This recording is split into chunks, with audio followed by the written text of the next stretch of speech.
Alex is a 14 years old high school student engages in cyberbullying who's targeting a classmate on social media.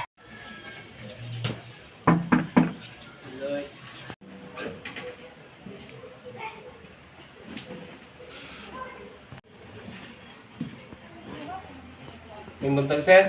Yes, sir. May buntag, sir. Iba sa, sir. Salamat, sir. Sa itong toyo, sir.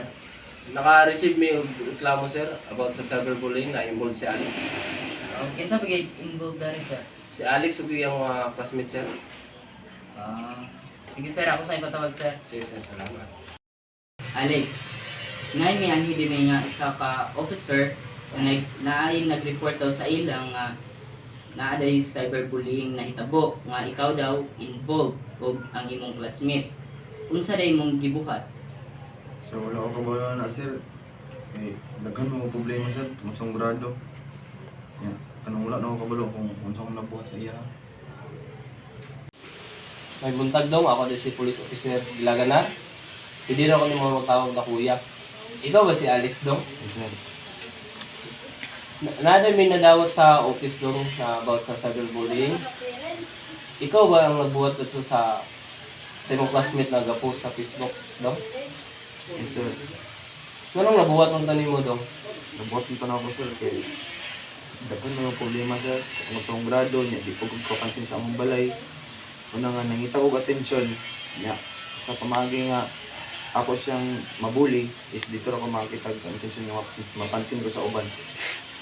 Kabalo ka, sa imong binuhatan na sa'yo, grabe na tong impact sa iyong kagalingon. Unta, sunod mamatunan nimo imong mga binuhatan na sa'yo. Since I sir, dala mo sa akong ibati. Di na ako truhon.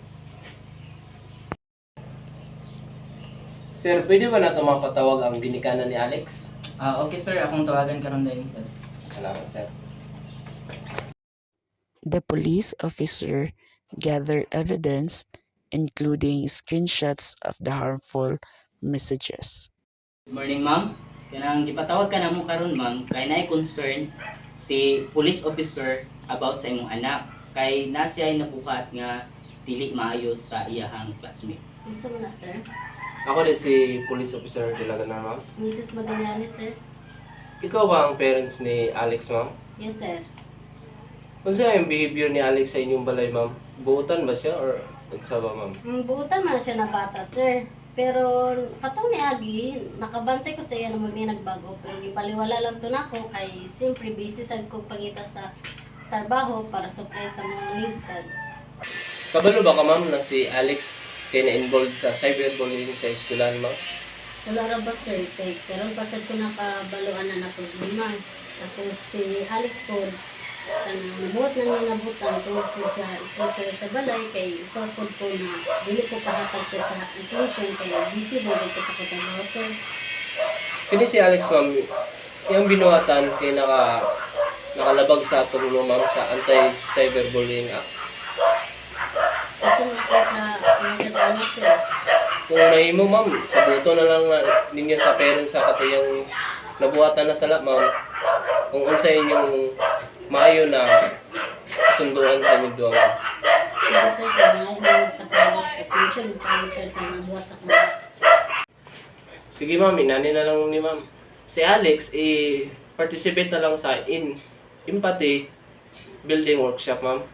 Sige, sir, ako ignan ako anak na mag-apply siya na program. Salamat kay ma'am. Sige, salamat sa kayo, sir.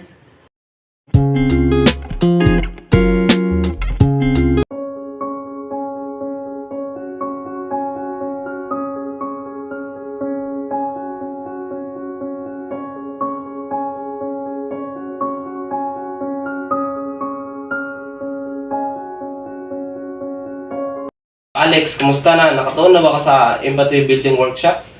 Yes sir. So, dapat next time, careful na ka sa imong mga actions, especially online.